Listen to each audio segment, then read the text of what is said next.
got nothing I can't do for my baby, my baby. Anytime when you need me, come to me, my shawty, wallet. Watching me got nothing I can't do for my baby, my baby.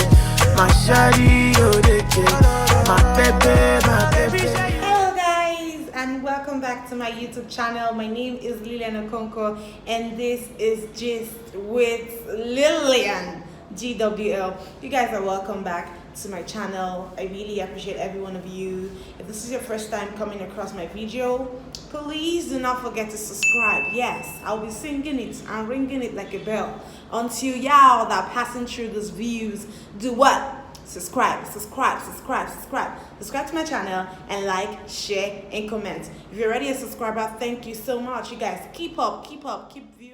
On today's episode of Gist with Lilian, we're about to talk about something a little close to home, something a little personal. We're going to talk about when are you getting married? The question, when are you getting married?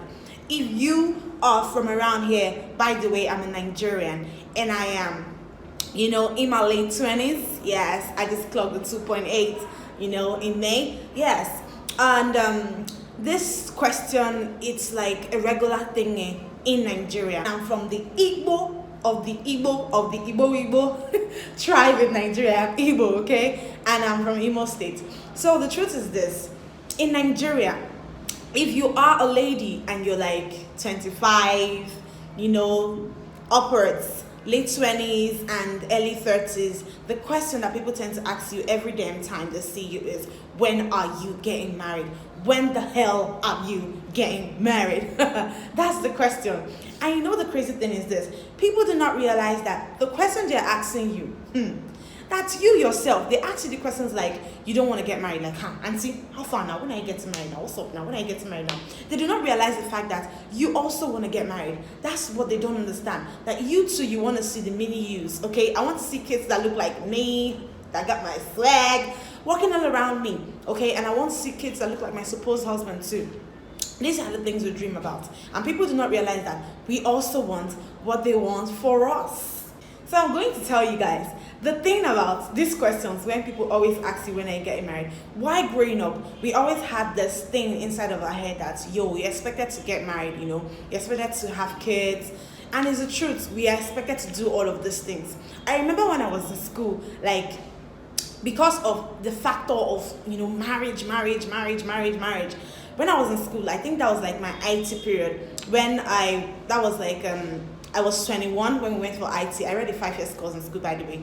And the 4th year, you have to go for like a 6 months, industrial attachment. And I did my IT in Port Harcourt, by the way. So I remember when I went for this IT, in my head, I'm like, this is the time to dive into the sea and find this man. Yes, find you a man that is going to do what? Get married to you. I wasn't looking for no boyfriend. I wasn't looking to do the dating thing. Okay, I was actually thinking of dating for a while. But this is the plan I had in my head. I was like, okay, by the time I get to Port Harcourt, I'm going to be seeing varieties of men. I'm going to see, men that I like and, men that like me. And I'm like, okay, now that I'm 21, if I meet the guy, by the time I'm 20, we'll date like 2 years. For like 2 years, I'll be like 23 by then. And then we'll be ready to walk down the aisle. And at 24, I would have had my first baby. You know what I'm saying? And at 26, I would have had my second baby. And at 28, I would have had my third baby. And by the time I'm 30, I'll start living the life, la vida loca. I'll start living the life. I've dropped all the babies and it's time to come and start doing the shakara. So in my head, I'm thinking that is the end goal, okay? But the truth of the matter is this: I wanted to get married. I had that drive, get married. But I did not realize that getting married was not just about getting married, okay? Getting married had to do with you being mentally, emotionally, financially, spiritually ready. Like, you have to be ready all round before you can get married. So I remember I met this guy. I met a lot of guys anyway, so I was picky. And at that time, my people, let me tell you people something else before I go into what I was about to say. The truth is this: then if you meet a guy, in your head, you're already calculating. You are not about to come here to waste your time. You're not looking for anybody to come and do what? Waste your damn time. Yes, you're looking for a guy that has every thing that is in your list. You're thinking, oh, is he tall? Yes, he's tall. Oh, is he fine? Yes, it's fine. Is he Igbo? Yes, it's Igbo. Is he this? Yes, it's this. And so for some people like me that have, some kind of nose trees here, I was looking for a guy with the pointed nose, you know what I'm saying? Because I don't want my kids to be walking around with MEW up and down. I wanted them to have, pointed nose. So we're looking for other factor. Is it financially stable? Like you were not about to come and be playing games, Every time you meet a guy, you've already started building castles in the air. You're thinking to yourself, okay, it's supposed to be like this, it's supposed to be like that. You get me? So I met a couple of guys and I was sieving them like that. So there was this very interesting guy I met. But the thing is this, he was actually Ikuri, you guys. He was actually from Ikuri.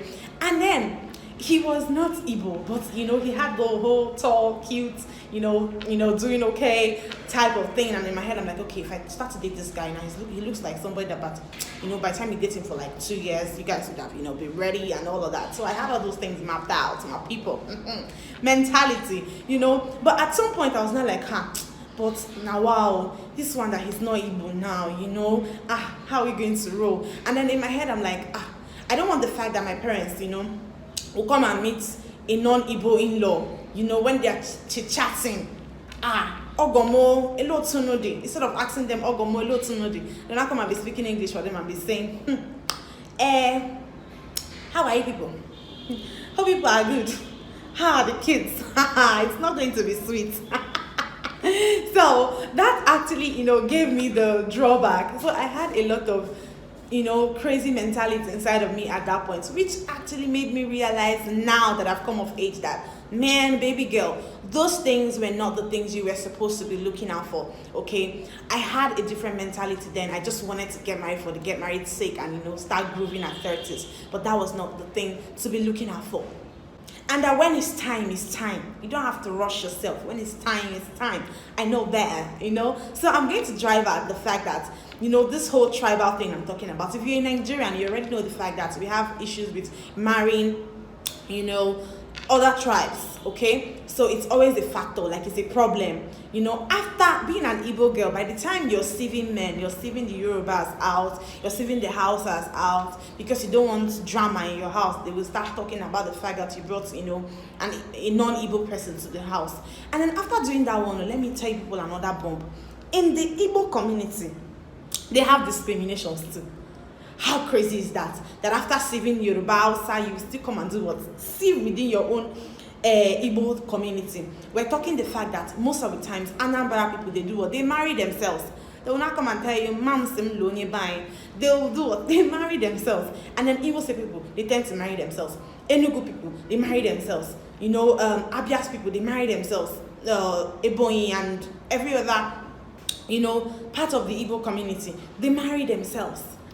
Okay, you meet your mom, you meet a guy, and then he's going to go and tell his folk that the baby's from Imo, again, an Imo girl, for what? Imo. They do like this, they do like that. They always have this thing to talk about where you're from. After sieving outside Yoruba, you come and still fight in your own what? Igbo community, my sister and my brothers. It is a hard life, to get married out here. And then we're not talking about the fact that, okay, let me tell you guys something else. And by the way, I'm an Imo State girl. I've always had a thing for Anambra guys. I know. You guys, don't feel hurt at yourself. But the truth is, I've always had a thing for Anambra guys. I know. Okay, they sort of always come out in the spec that I like. Tall, cute, hustlers. They have the drive, they are always, they have this zeal to make money, to take care of their wives and all of that. They have this thing about them. So I've always liked Anambra guys. But don't get me wrong, I might not end up with one. I'm open to my Imo brothers, the Abia people, the Enugu people, even though I don't know so much about Enugu people, but I'm open to all of that. So, but I've always had a thing for Anambra guys. We'll get back to that. So the thing is this, when you are striving to do all this, the people that are even from your own Igbo community are still discriminating. So you have to do what? You have to sieve again, sieve. It is a hard life. Don't keep asking us, when are you getting married? Because it's a hard life out there. And then after suffering from the tribal thing, oh, Hausa, Igbo, Yoruba, you come into your community and suffer the Igbo community discrimination. And then you're going to go into the folks, the people at home, your mama, your papa, your siblings, you know, your older siblings that are married. Your mom, you be calling your mom on the phone and talking to her, Mommy, how are you now? How are you guys doing? How is everybody? People like my mom, she'll tell you, and you're telling her how you're fine or you're good and all of that. And then sometimes I'll be like, Mommy, I beg, I just need, you know, a mother's prayers and all of that. She'll tell you, I'm praying for you. And I'm like, ah, thank you, Mommy. And I'm like, yes, she's saying she wants me to get married to the man of my dreams, like my own man. Let me not marry another person's husband, which is the truth, because we don't want to come and marry another person's husband and enter marriage palaver. So I understand it and I appreciate the fact that she wants me to get married to the man of my dreams, my own man. But sometimes I'll be like, Mommy, give me to KD, because it's give me to KD, get me to Keiko. You know? Yes. Get me to KD. If she's praying for me to get married, she should also pray for me to do what? Get money. Because man, I want to get money. I don't want to go to my husband's house broke as fuck. Okay? I want to be self-established. I want to have money. I want to do better. Okay? Seeing of the fact that I've come of age, yes. But the fact is, since you have come of age, it's even now that you're supposed to do or bring more to the table. It's even now that you're supposed to do or strive more. My dad is over there saying, hell, Mamo, kagi hokwazi, di sharp, di America. And then, yes, I want all of that. But you people should do what? Pray for me to get money as well. Don't pray that I always, you know, don't pray husband. I understand this. Even my friends' mothers, by the time you're talking to them, they'll say, oh, Momo, yes, we want to get married. But at the same time, pray that we do what? We get the mola, the money. We want the money, guys. Yes, I want the money. I don't want to go to no home broke. So it's important for you to do what? Pray for husband and at the same time pray for money. Biko. Very important. All right. I know they mean well. I know they totally mean well for us, and I appreciate their prayers for us and everything. Another thing that we should look into is this: the friends, our married friends, and their, you know, situation towards us that are yet to get married, and you know, and the fact that they always ask you, babe, how far now? When is he coming now? When are you going to join the married women club?